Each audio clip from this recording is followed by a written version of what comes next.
And welcome back. Did you know today is National Cosmopolitan Day? I did. She knew, and she told me about it, and I said, well, then we're going to mix one. Now, here's the deal. You probably remember a couple of weeks ago, Tom showed you how to make a Cosmo on this show. All right, so we've done that, but today we're going to go over a variation to mix things up a little bit. Oh, yeah. Now, the traditional Cosmo has vodka, triple sec, cranberry juice, fresh lime juice, easy enough. Today I'm going to show you a variation. Ever hear of a raspberry Cosmopolitan? No, but I can tell you I'll love it. Okay. Love raspberries. Here's the deal. The raspberries essentially take the place of the splash of cranberry, okay? So we're going to try and make one. First of all, you drop 3 or 4 or 5 or 6 fresh cranberries down in the shaker. I like a lot of them. Now, I want you to muddle these, and that pretty much means just smash them up.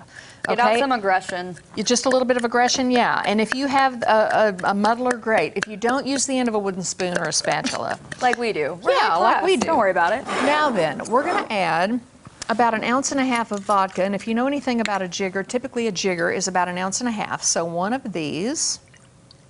And then you know what I'm going to do? I didn't know that, so I just learned something. When I add that, well, you know, it bears paying attention to, because if you're truly going to mix, you really need to know that. Yeah. I'm going to muddle a little bit more. Then I'm going to add about 1 ounce of triple sec, which is the orange liqueur. So you use a little bit more than the half mark, which really is 3/4 of an ounce. So there we go with that. Then we are going to add about 1/2 ounce of lime juice. And I apologize that I don't have fresh lime, but you know what? Don't worry about it. Don't run out to the store for that. Yeah. But keep lemon and lime juice on hand. We're trying to make these simple so that Exactly. you don't have to keep running to the store. We're trying to show you things that you might just have around the house. Exactly. Make it a little just easier. a little bit. All right, we're going to get it good and muddled up. We're going to add some ice, and we're going to give it a good shake. Make sure you put the lid on good and the other lid. Beautiful. Love that sound. Oh, yeah. Cosmo coming. Now, again, this is the raspberry Cosmo. Get it good and cold. That's the beautiful thing about a shaker. You know, the other night I went home and made margaritas for Cinco de Mayo. So good in a shaker, especially if you muddle that jalapeno in there. But that's a recipe for another day. Now check this out. Oh, I'm already excited. Look at that.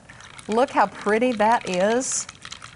That's beautiful. Yeah, and you kind of have to shake it out because you've got a little bit of debris going on in there with all the berries that you muddle, but it's going to be worth it for the flavor. And we have other berries. You can do, obviously, blueberry. You can do blackberry, which I feel like would be so good. We were just talking about that. We don't know why you couldn't, mix them too. Do all three. Mix them up, mix the berry, muddle it up, and make a nice little accompaniment with a skewer, some fresh fruit on it. Fancy it up. But that's the kind of thing that I think Mom would really like. There are different variations. There's one that you can make with limoncello. We had limoncello. The day I made Tom the martini with the limoncello, which I believe you replace the triple sec or the orange liqueur with the limoncello. So there's all sorts of variations that you can do. All kinds of crazy stuff. The options, they're endless. They are endless. So if you would like, Kerrigan, that one is for you. Oh my gosh, thanks, Joy. You're very welcome. It's like my little girl is growing up. How is it? It's so good. Is it good? Oh man, I'm just a sucker for raspberries. You could have put that on anything, and I probably hear would you. have been like, I hear you. We might make a that's good. blackberry one during the break just to see what happens. Yeah, just for good fun. stuff there. All right, up next we're going to wrap it all up here on Ozarks Live. Yep. So don't go anywhere. We'll be right back with probably a blackberry martini. Let's see what happens.